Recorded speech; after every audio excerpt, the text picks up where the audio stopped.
All right, have and have not fans. I don't want to say this was heavily requested, but I saw a decent amount of comments and DM messages saying, "Hey Jeremy, who's Jennifer Sallison?" And I heard you mention, and I saw you post about should you do a video about who she is because some viewers either have no idea who Jennifer is, have forgotten who Jennifer was, and things like that. And I figured, why not? Why not? And the fact that it finally has been brought up again in the series after so long, I guess you could say this video is a recap, but I was thinking about, I really didn't want to do, and this isn't to sound lazy, but I honestly didn't want to do a huge in-depth video about every episode Jennifer appeared in and this and that. But honestly, I kind of pulled a college student who's trying to find resources for their paper when they're not supposed to use Wikipedia. But Wikipedia actually has a pretty detailed paragraph that kind of sums up almost everything there is to know about Jennifer Sallison. So I'm going to put it on the screen. Hopefully it fits, but I'll read it out loud too. DA Jennifer Sallison.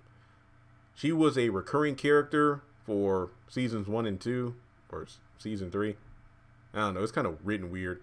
But in any case, the district attorney, DA, who had been gunning for the Criers and the Harringtons for some time, after striking a deal with Wyatt for immunity for both him and Jeffrey at the end of season 3, she finally manages to arrest the Crier and Harrington families for tampering with evidence and obstruction of justice. Okay, let's take a break right there. Now, Wyatt, this is all immunity for the whole situation involving the Little Lizzie and Benny Young hit and run situation.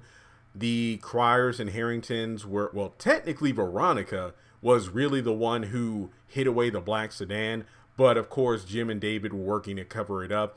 Specifically, what was the episode called? Donald, I forget the last name, but it was basically a black sedan. Wyatt hit Donald, had the DNA and everything. It was all a setup for, Wyatt to be cleared from the Little Lizzie and Benny Young hit and run situation. And, at the end of season 3, when the chickens come home, that was when Jim Crier had announced that he wasn't going to stop running for governor, despite being outed for being a air quote deadbeat father to his 2 sons by Celine. And then as soon as he got off stage, David, Veronica, Catherine, and Jim were all arrested by Jennifer, which was a huge cliffhanger. Very good cliffhanger. All right. Going back to the paragraph. She also succeeds in getting Wyatt's inheritance for him, which is sure to anger his parents, which it does, specifically Catherine. In the season 3 finale, Catherine pulls out a gun and fatally shoots Jennifer multiple times, thus killing her. It turns out that Jennifer's body was being disposed of by the Malone family while being wrapped in plastic wrap with a note that says her name and Crier victim. Her body was left at a television system.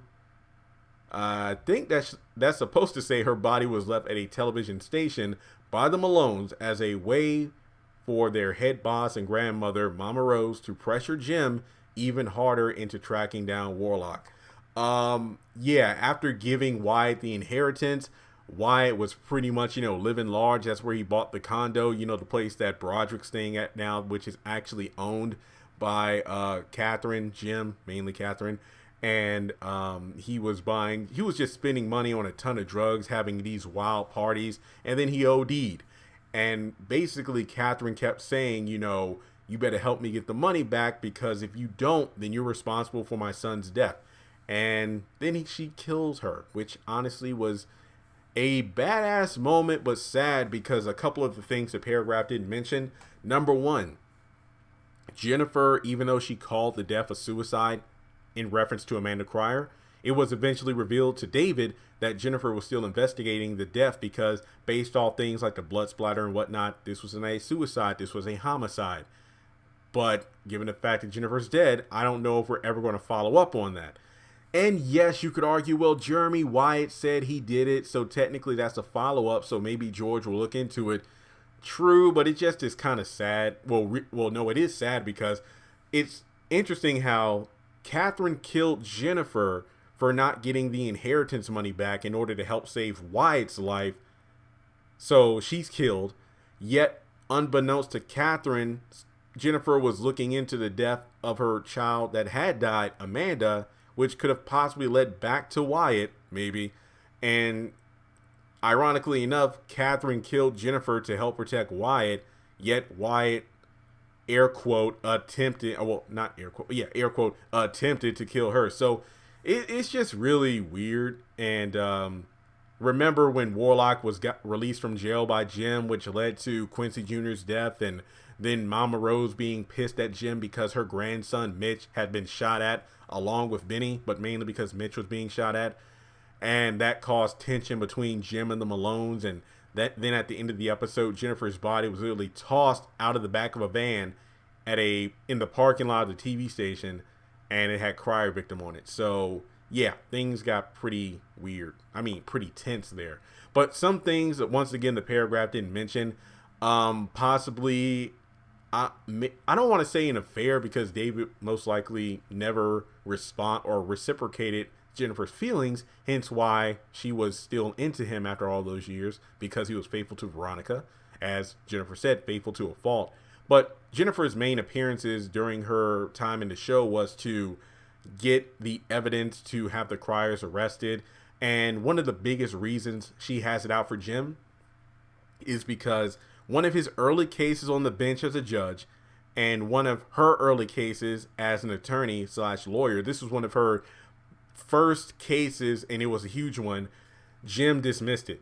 And I believe it was in reference to a Malone, because at the end of episode 2, the Malones weren't mentioned by name, but Jim talked about how there was someone he was running the trial for, where he was clearly guilty, but he was known for making women disappear, and there was so much evidence, and he just felt that there was just too much evidence, so he just kind of let him go. And as a result, he gets a Christmas card, thank you card every year, saying that, hey, if you ever need a favor, let me know. So that was a foreshadowing of the Malones. So I'm wondering if Jennifer's first big case was a Malone case, but Jim actually turned it over, leading to Jennifer hating Jim. So, and I think it was also hinted by Jim, this was after Wyatt was arrested, that Jennifer and he had slept together, but I'm not 100% sure, but it wouldn't surprise me if he did.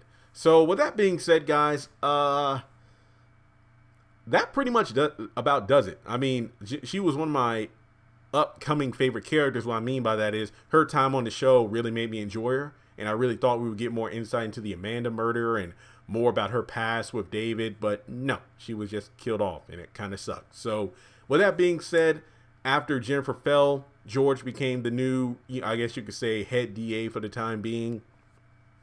And he picked up where Jennifer left off, because his thing against the Criers is the Criers took out one of our own, so we're going to bring them down. In regards to, he took out one of our teammates, so we're going to take him down on the legal side. So I think that about does it in terms of recapping who Jennifer is, or was, excuse me.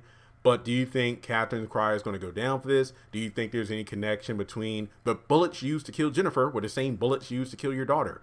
I've already done that lengthy video about Catherine Crier surviving, and I already talked about the whole bullet situation. Oh, no, and what I think it was the video about, did Wyatt really kill Amanda? Yeah, I think that's the video I really go into detail about it. But with that being said, I hope this recap helps out.